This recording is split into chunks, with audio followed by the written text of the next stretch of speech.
पहला और दूसरा वर्ण क्या होगा? अघोष। स्पर्श व्यंजन का प्रत्येक वर्ग का पहला और दूसरा वर्ण क्या होगा? अघोष। तीसरा, चौथा, पांचवा सघोष।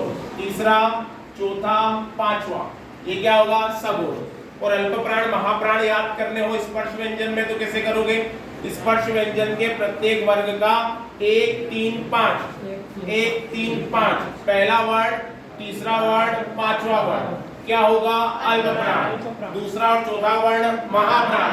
दूसरा और चौथा वर्ण महाप्राण। दूसरा और चौथा वर्ण महाप्राण। एक फॉर्मूला भी बना सकते हो 135 अल्प प्राण, लेकिन इसको बहुत दिमाग से यूज करना है। क्या फॉर्मूला हो गया?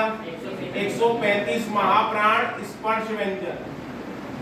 135 महाप्राण स्पर्श व्यंजन ये फॉर्मूला है। 135 महाप्राण स्पर्श व्यंजन सॉरी अल्प प्राण। तो मतलब क्या हो गया?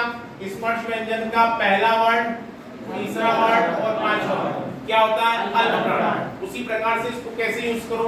ऐसे यूज करो 24 महाप्राण 24 महाप्राण स्पर्श व्यंजन। 24 महाप्राण स्पर्श व्यंजन। अब हमें पता है कैसे यूज करेंगे। स्पर्श व्यंजन के प्रत्येक वर्ग का दूसरा और चौथा वर्ण क्या होता है? महाप्राण। पहला, तीसरा, पांचवा अल्प प्राण। पहला, तीसरा, पांचवा अल्प प्राण। दूसरा, चौथा महाप्राण।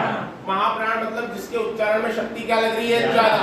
और अल्प प्राण मतलब जिसके उच्चारण में शक्ति कम। उसी प्रकार से स्वर तंत्रिकाओं में कंपन का होना सघोष और अगर कम हो तो अघोष।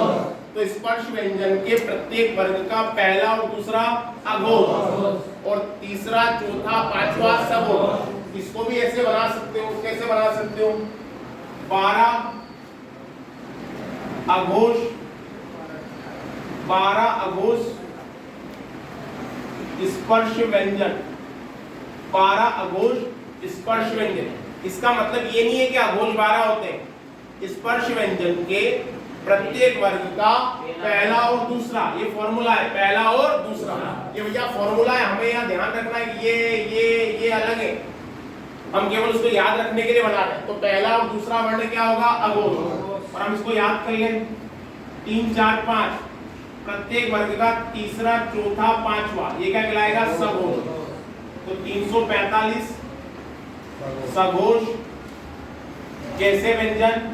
स्पर्श व्यंजन। कैसे व्यंजन? स्पर्श व्यंजन। कैसे व्यंजन? स्पर्श व्यंजन। तो तीसरा, चौथा, पांचवा सघोष है। पहला, दूसरा क्या है?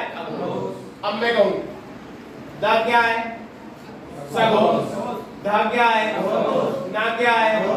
बा म। अगर मैंने कहा टा ठा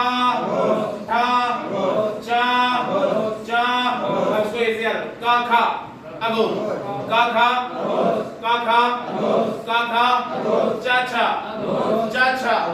चाचा टाठा ताथा पाफा। और बाकी इनकी पंक्तियों के सारे वर्ण क्या है? सघोष।